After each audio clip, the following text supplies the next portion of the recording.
অনলাইনে গেম খেলে টাকা ইনকাম করলে এবং অন্য কোনো প্রাণিত করলে বা আকর্ষণ করলে এটা কোন কাতারে দাঁড়াবে? এটা পরিষ্কারভাবে গুনাহ এবং নাজায়েজ কাজ।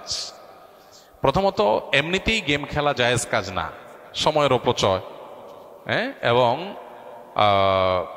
নানা কারণে সেখানে নাজায়েজ হওয়ার বহু উপাদান সেখানে থাকার কারণে সেটা নিষিদ্ধ। এরপরে আবার সেটা দিয়ে টাকা কামাই করবেন, এগুলো বেশিরভাগ ক্ষেত্রেই মানুষকে জুয়ার দিকে নিয়ে যায়।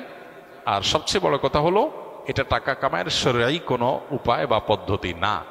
অনেকে আছেন যে অ্যাড দেখে টাকা কামাই করেন, যে অ্যাড দেখলেন, যত বেশি দেখলেন তত কামাই করলেন। এটাও না জায়েজ, কারণ এই অ্যাডগুলো যখন দেখতে যাচ্ছেন সেখানে মিউজিক সব হারাম বিষয় আসছে, আপনি হারামে লিপ্ত হয়ে তারপরে কি করছেন? টাকা কামাই করছেন।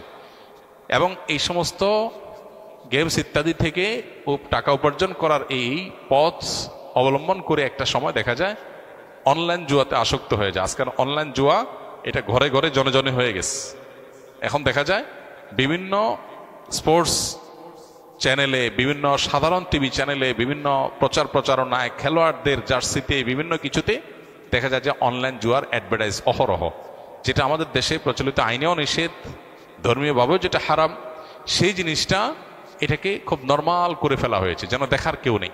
এগুলোর ব্যাপারে আমাদের সতর্ক থাকা দরকার। এগুলো আমাদের সর্বস্বকে ধ্বংস করে দিবে। এই জুয়ার পথে যারা গেছে তাদের জীবন ধ্বংস হয়ে গেছে, দুনিয়াও বরবাদ, আখিরাতও বরবাদ, পরিষ্কারভাবে হারাম। আজকাল দেখা যায় এই যে বিভিন্ন সময় বিশ্বকাপ, ফুটবল হয়, ক্রিকেট হয়, বিভিন্ন খেলা হয়, এগুলোকে কেন্দ্র করে এলাকায় এলাকায়, মহল্লা মহল্লা জুয়ার আসর বসে, ছেলেরা মেয়েরা বাজি ধরে।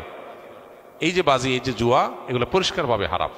এগুলোকে আজকাল দেখা যায় যে অনেকে ব্যবসা হিসাবে এটাকে রীতিমতো একটা ফরম্যাট দিয়ে যুবকদেরকে সেখানে লাগাই দিচ্ছেন, পরিষ্কারভাবে হারাম। এগুলোর ব্যাপারে সামাজিক সচেতনতা বাড়াতে হবে এবং রাষ্ট্রের কর্তা ব্যক্তিদেরও এগুলোর পরে ব্যবস্থা গ্রহণ করতে হবে। প্রয়োজনীয় মাসালা জানতে চ্যানেলটাকে সাবস্ক্রাইব করুন এবং আপনার মূল্যবান মতামত কমেন্টে জানিয়ে যান।